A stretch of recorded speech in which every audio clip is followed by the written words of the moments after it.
Hello everyone! I swear this project is getting dangerously close to deploying. So what I'd actually just want to do is get ready to put this thing in the water, and after doing like some power profiles, it seems like the solar panel and the battery are basically like a 1-for-1. Like the amount of power that the solar panel can put out is about how much we're drawing. And it's just a little tight. We don't have like a good way to manage the power if it gets low. Like we can't detect a brownout and preemptively shut down our system or restart our system when the battery is charged. So my solution is actually just going to be to double the number of solar panels and batteries. We have plenty of the buoys to go around. I think there's enough real estate on the top of the buoy to house one more solar panel like this. We might just have to cut it and reposition it. And then we'll be pretty close to double our power overhead, which I think is going to be a great solution. I did some testing with the batteries. The batteries still have full capacity, and it looks like they charge at a pretty low voltage. So I think I did a test and I was able to charge it to 80% of its capacity just using the solar panel. When I use my real charger, I can get 100%, or at least close enough. But yeah, so the plan is to double the amount of power input. So this was the existing battery pack, and there's normally like another cross section of wood here. I just took some channel locks and wiggled that out of place. There's like 2 staples, pulled the staples out. No big deal. So then with the other battery pack, so I removed this battery pack from another pack, and this maybe isn't necessary, but I folded it in half, and I have some footage of that, so that can actually just be situated right here. So that's a pretty clean pack. If you left it unfolded, you could probably break this one off too and just lay the whole pack flat directly above this one. I thought maybe I'd want to like screw like the Raspberry Pi on here, or I don't know. I thought maybe I'd want the space to actually mount other components. Probably doesn't matter too much. Okay, so the battery is set up and ready to go. We have both of our solar panels. I am going to try to cut one and carry them over. And we also just have to prep another solar charging circuit. I've done one before. This one is a little different. It's just a different revision, but the diodes are the same. The charging IC is the same.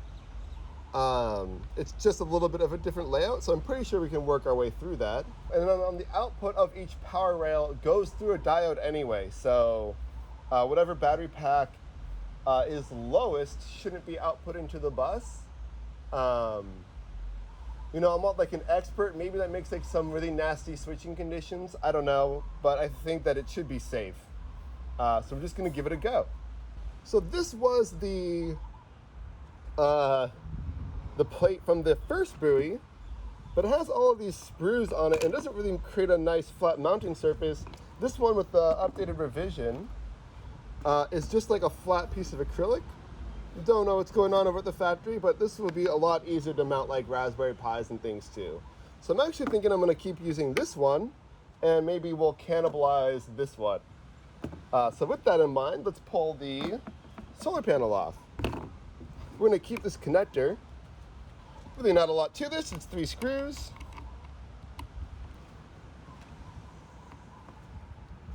Easy. And so our plan is just to put one cut through here. Yeah, one cut through the middle, re-drill our mounting holes so we have a separate mount for both panels, and then we'll just bridge this connection with the wire. We're not going to shatter this into a million pieces.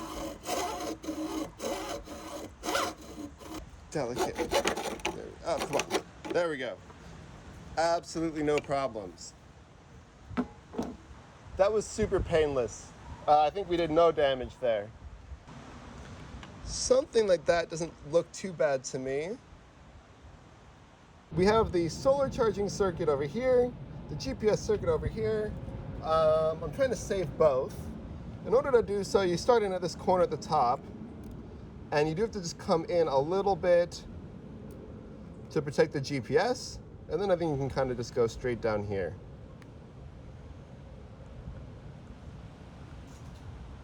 All of that would be the GPS.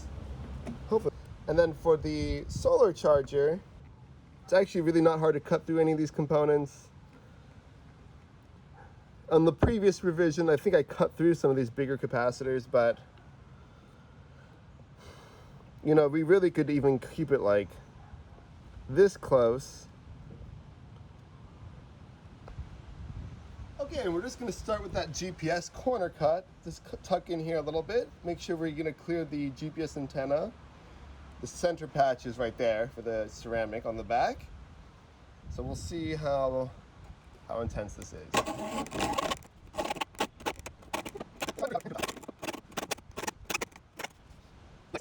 Dang it, I did such a better job cutting this one than I did previously, and I didn't record on the close-up.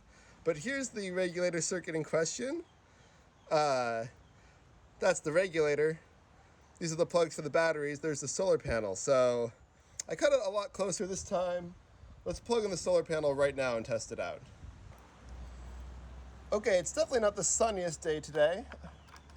So we'll see how much we get out. But the first step would just to make sure that we're actually getting a output voltage after we cut that. Maybe we shorted some sort of internal planes together, who knows.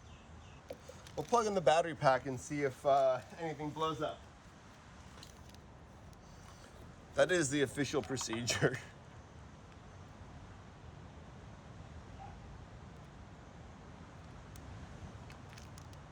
Okay, we'll check the pack voltage, see if we did any damage.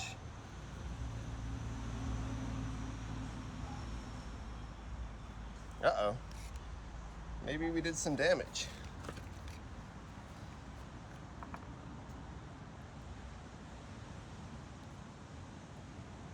No, there we go, 13. So it looks like this is gonna work. It's just too overcast today to charge anything.